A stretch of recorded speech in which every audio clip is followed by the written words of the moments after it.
The Tamer is repulsive. Level 2. Death Row. And that is how I ended up here over 2 weeks ago. Any more questions? My cellmate was laying facing away from me, mostly due to my reverse attractiveness, being enough to turn a former murderer, rapist, and pedophile into a man trying desperately to control his gag reflex.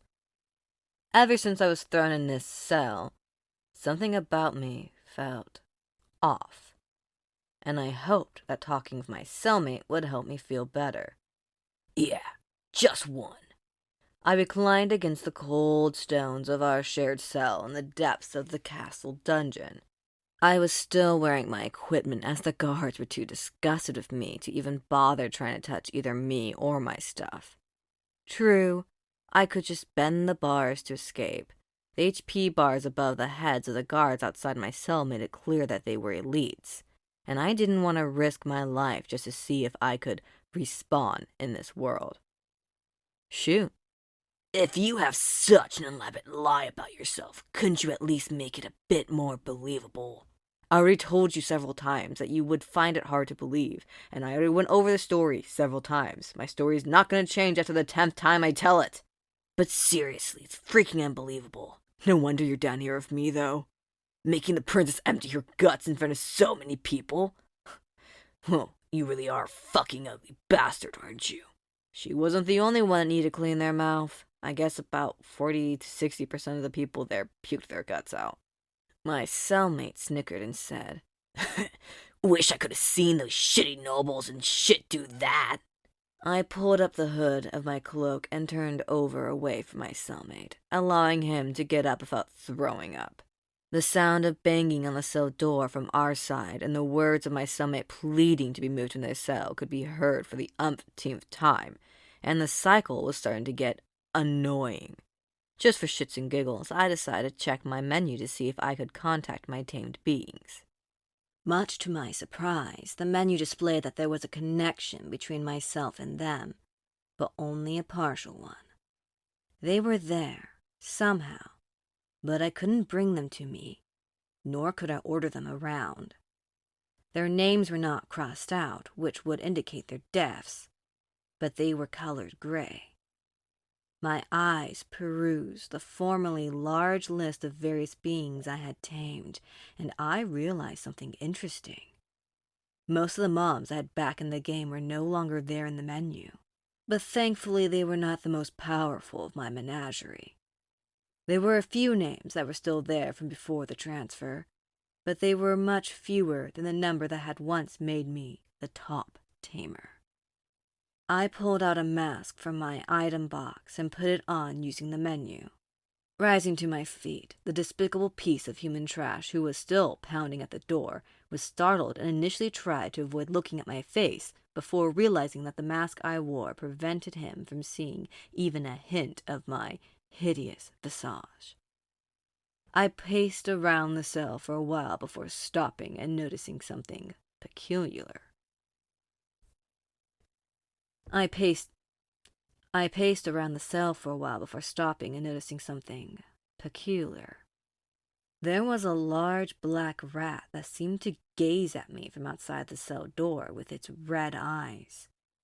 I would walk over out of its view, and it would scurry over to a position where it could see me. I would move to the side a bit, and its gaze would follow me. The rat was watching me, almost studying me with a gaze that displayed an intelligence that it should not have had. I figured the rat would run away if it saw my ugly face, so I unequipped my mask, and sure enough, the rat looked at me for a brief moment before scurrying away as fast as possible. I re-equipped my mask and sat down and sighed, although the rat did give me an idea that I wanted to try in the event that I could access my menu again. Hey, ugly! One of the guards called out to me in a gruff voice. I have a name, you know, I retorted. No one wants to be called ugly, do they? The guard chuckled and said, Not here, you don't. There was a pause before he started talking again. That rat was looking at you. That's bad luck. A rat was bad luck. This was a dungeon. There had to be tons of fucking rats down here, and being looked at by one of them was bad luck. I was explicitly told that no one left this section of the dungeon alive. At least, no one left it and survived for very long. So how could my luck be any worse than that? As if knowing the confusion I was experiencing, the guard elaborated. That rat in particular is called Final Night. It's the only one down here that big, with fur that black and eyes that red. Every person that Final Night has taken an interest in ends up missing or dead the next day when we do our inspection. Those that go missing end up being found in various states of dismemberment later on. No one knows who or what kills or takes the victims, and no guard who tried to stop whatever did it has been seen again. Seriously, I was unconvinced. So what? Do you think this is some wraith or something?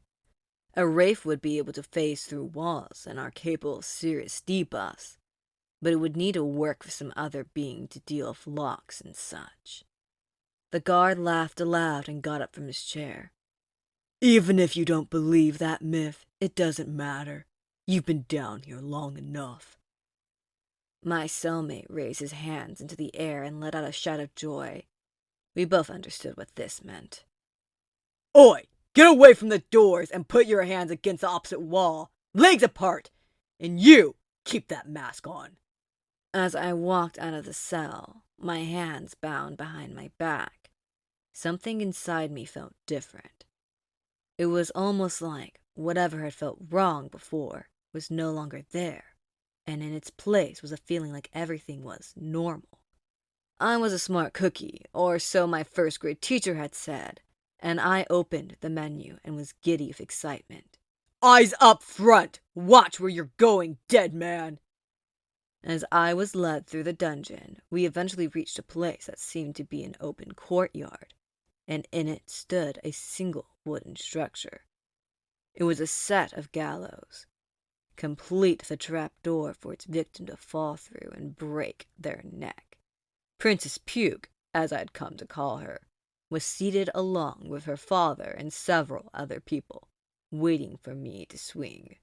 My, isn't this a grisly form of entertainment?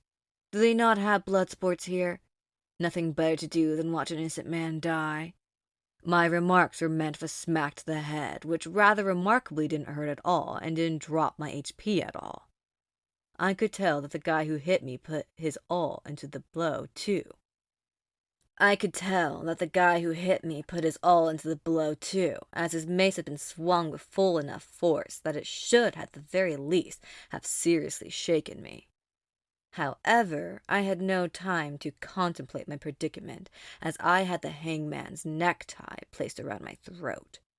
I panicked and summoned a being I probably shouldn't have from my now available repertoire of tamed beings.